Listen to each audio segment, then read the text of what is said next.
Hello friends, कैसे हैं आप सब। मुझे पता है कि आप भी अच्छे ही होंगे। तो आइए आज हम एक नई कहानी की शुरुआत करते हैं। सही सोच, सही समय और सही तरीका, इन तीनों की मदद से कोई भी व्यक्ति सफल हो सकता है। तो आज की हमारी कहानी का शीर्षक है समय पर काम। तो आइए सुनते हैं। बहुत समय पहले जिराफ की दूसरे जानवरों की तरह ही सामान्य गर्दन और पैर थे। एक बार भयंकर अकाल और सूखा पड़ा। सारे जानवर भूख और प्यास से तड़पने लगे। एक दिन जिराफ अपने गेंडे दोस्त से मिला। दोनों इस कठिन समय और अकाल की बातें करने लगे। जिराफ ने कहा, सारे जानवर इस सूखे मैदान में भोजन ढूंढते हुए व्याकुल घूम रहे हैं, लेकिन देखो वहां पलाश के उन पेड़ों को। कितना अच्छा होता अगर हम उन पेड़ों की ऊंची डालियों तक पहुंच पाते।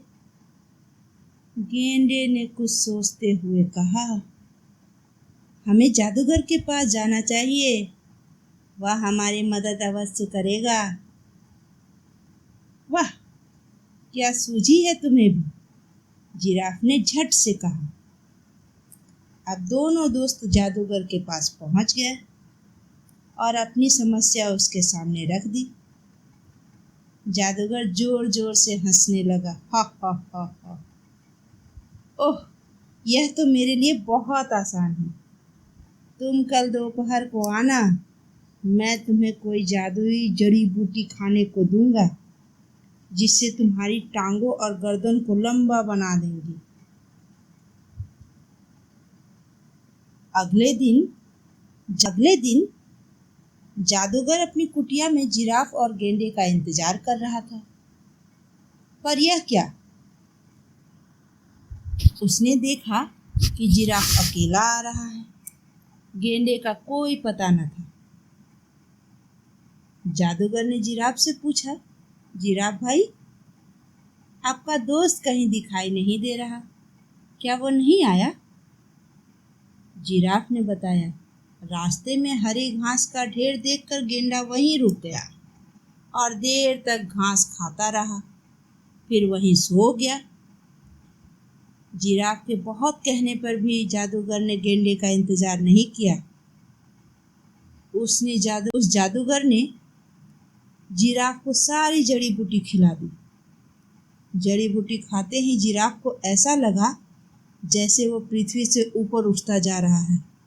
उसने अपनी आंखें बंद कर ली और जब खोली तो सारा संसार बदला सा लग रहा था।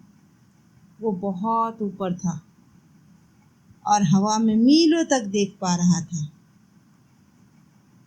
उसने अपने लंबे पैरों और गर्दन को देखा, फिर मुस्कुराया। उसने सोचा, लगता है जादू काम कर गया है। और उसने देखा कि उसकी लंबाई पलाश के उन पेड़ों की हरी पत्तियों तक थी। उसकी खुशी का ठिकाना न रहा और खुशी से उन पत्तियों को खाने लगा। उधर गेंडे को जब याद आया तब वो भागा भागा जादूगर की कुटिया पर पहुंचा, पर बहुत देर हो चुकी थी। उसने वहां एक नए लंबे सुंदर जिराफ को देखा, जो मजे से ऊपर की डालियों की पत्तियों को खा रहा था। गेंडा पछता रहा था, काश मैं भी हर काम ठीक समय पर करता। तो दोस्तों, इस कहानी से हमें क्या शिक्षा मिलती है? इस कहानी से हमें यही शिक्षा मिलती है कि हमें जीवन में हर काम सही समय पर करना चाहिए। जीवन में हर काम सही समय पर करना चाहिए, नहीं तो हमें गेंडे की तरह पछताना पड़ेगा। ये मेरी कहानी आप लोगों को कैसी लगी, मुझे कमेंट बॉक्स में लिखें और अपना सुझाव अवश्य दें। और मेरे इस चैनल को लाइक और सब्सक्राइब करना न भूलें। और हाँ, बेल बटन को जरूर दबाएं। तो जल्द मिलते हैं एक और नई कहानी के साथ। Bye bye.